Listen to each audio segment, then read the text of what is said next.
no wonder George is giving this kind of response that they have done their vision, not mine. And with Star Wars, it has to be the creator's vision, right? And that's the problem.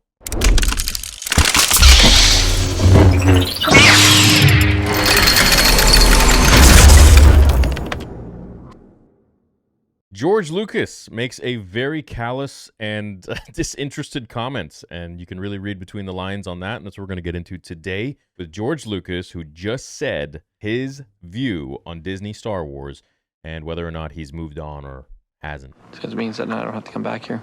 Let's get into it. Hope you enjoy. Sit back, leave a like, and let's have some fun. George Lucas says, of course he's over making Star Wars movies after selling the rights. I've got a life. The director sold the franchise to Disney for $4.05 billion in 2012, which is now, a lot of stock options and such, which I don't know how those stocks are really doing. But 13 years after selling Star Wars to Disney, George Lucas has confidently moved past the franchise. While talking with WSJ Magazine's innovative issue published Thursday, the father of Star Wars explained that he's got a life and has set his eyes on new things and left the massive franchise in the rearview mirror. Disney took it over and they gave it their vision, Lucas said. That's what happens. Doesn't sound too happy, does he?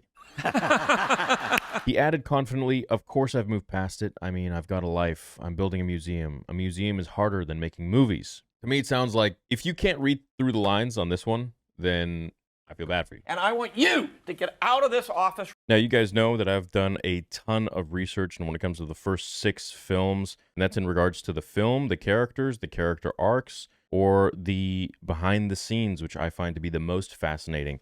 Star Wars archives, the making of books, the art of books. I have a plethora of information that I have studied when it comes to George Lucas and how he created Star Wars and everything that went into it from his initial thought processes that have all been documented in the publications. So when it comes to me having an opinion on this kind of stuff, it all rhymes perfectly. It's on beat.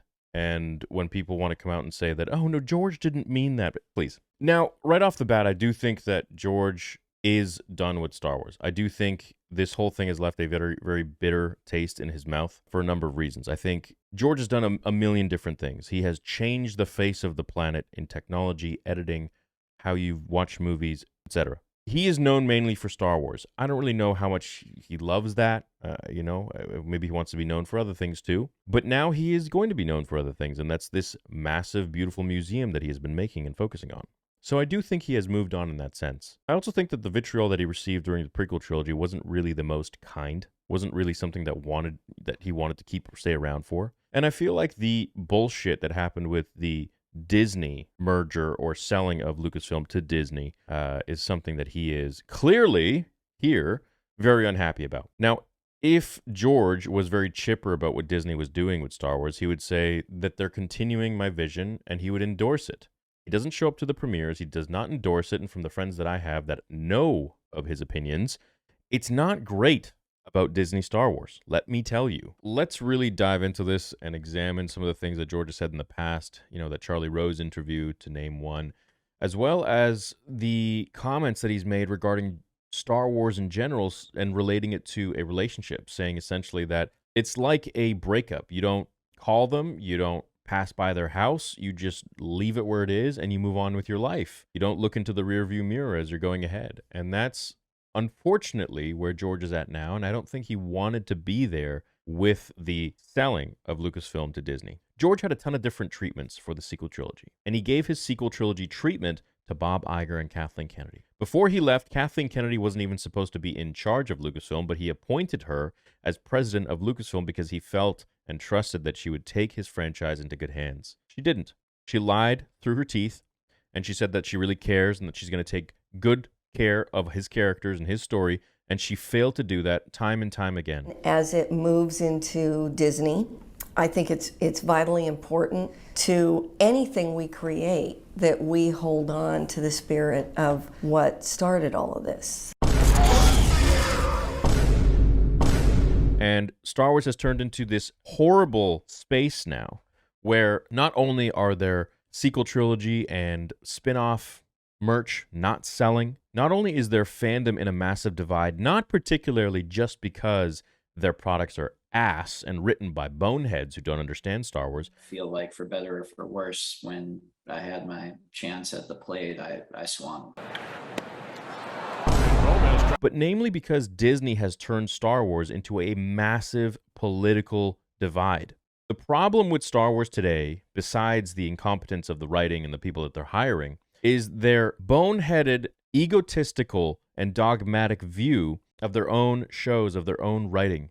That if you do not like this show or this movie because it has a female lead or a person of color, then you must be either sexist or racist.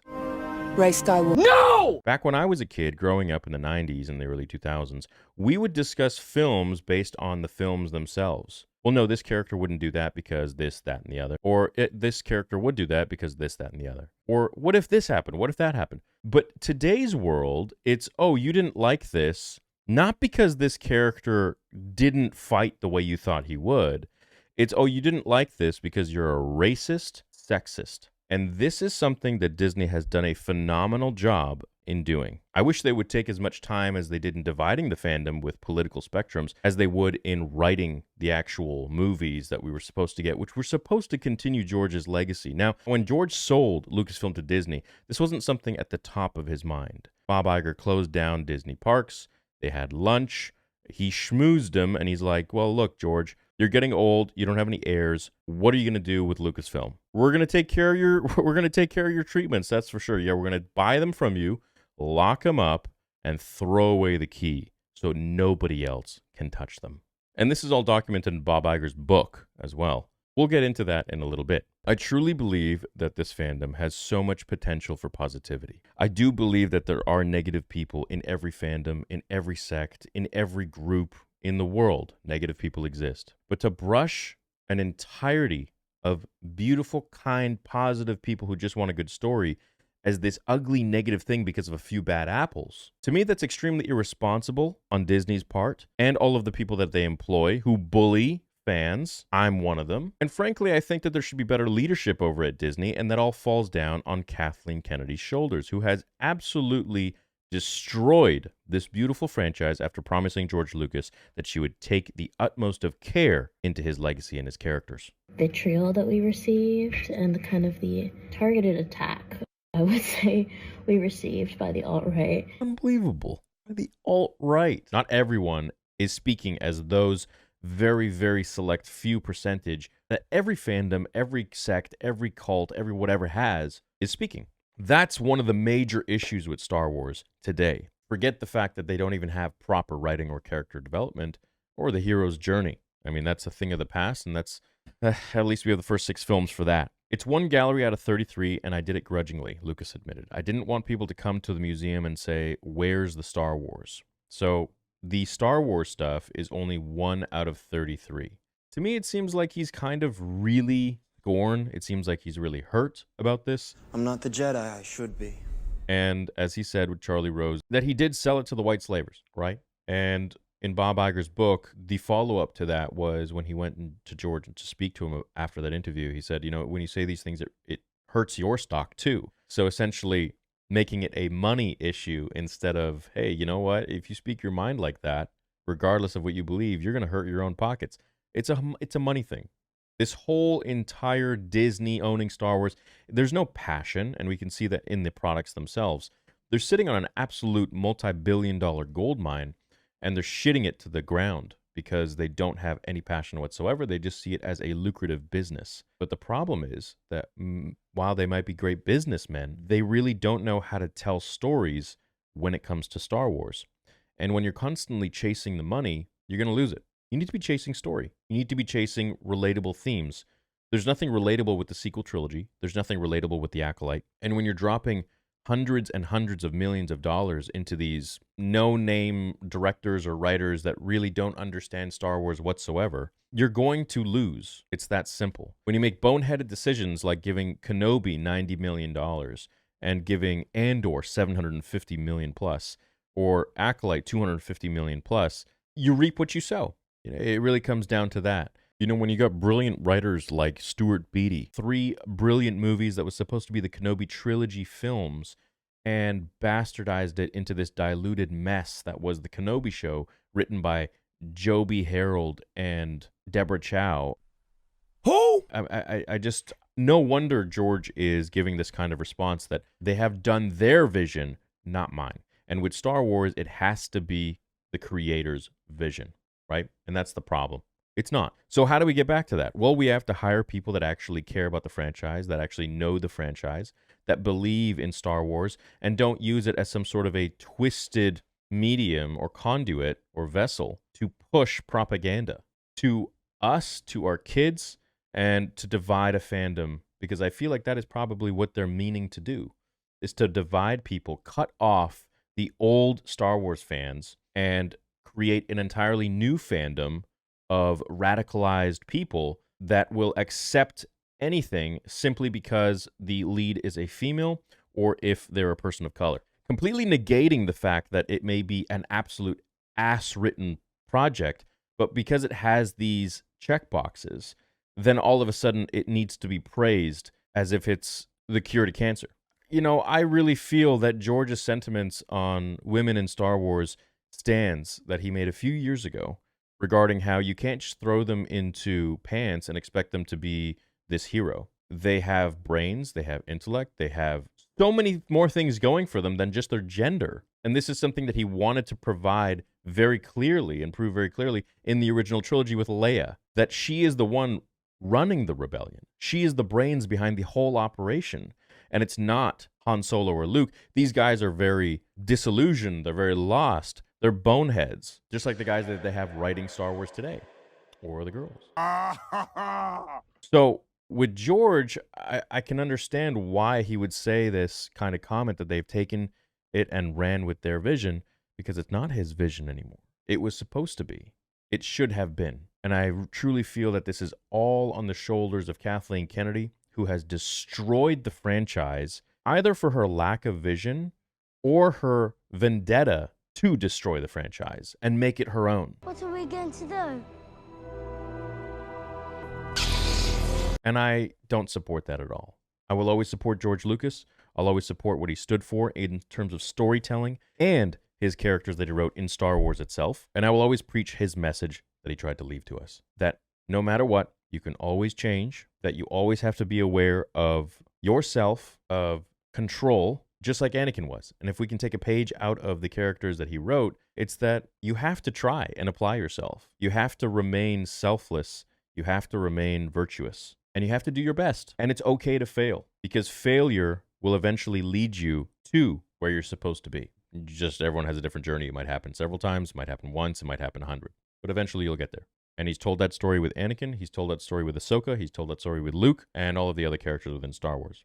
And that's something that Disney has really failed to do. That they say, just because you are a woman, you are a perfect, flawless character, overpowered, and you get everything handed to you. Just because you're a person of color, you get everything handed to you. Why? Are they not people too? They have so much more going for them than just their optics. And this is something Disney fails to see, because if they didn't, they would have written them with the same level of intellect and character development and relatability that George Lucas wrote his characters, whether it be Leia or Luke or Anakin later on. And that's the kind of storytelling that I think Star Wars is missing. That's the kind of storytelling I think we need today. And that's overall a even bigger problem, is what Hollywood is missing. Let's get back to making movies amazing by just having competent writers that aren't having their hand forced by studios to tell them what to do, but rather are running off of their creativity and their respect for, if in this case we're talking about Star Wars, George Lucas. That's my thoughts on that. I wish George Lucas the best. I'm happy that he's focused on his museum. I'll be going there a lot. I'll be wanting to visit it a lot. And I'll be doing meetups there as well, and paying for all you guys to come in with me. So hope you all have a great day. Let me know what you think about this. It's unfortunate that this has transpired the way it has, but you know what? Seems like George is in a better place. One door closed for him, because he might have been stuck to Star Wars forever if they continued the way that he wanted them to. And maybe he would have just been, engulfed with that, happy with that, and he wouldn't have ventured out to do other things such as the museum. Love you guys. Appreciate you. Hope you're excited for Vader episode 2 and 3. I got some amazing news for you guys. I'll be in San Antonio next week with Nick Gillard, the stunt master and choreographer of all of the prequel fight scenes. Very excited for that. Very excited to meet you all at SpaceCon. And stay tuned for much more. All your merch can be found at theorysabers.com. This will be launching in a little bit. I have a lot to say about this because it's a very special piece. It took a long time. as well as all of your saber needs. Everything goes into the fan film and all the future projects. Hope you're all having a great day, and I'll see you all in the next episode right here on Star Wars Theory. Until then, remember, the Force will be with you. Always. Now, fulfill your destiny.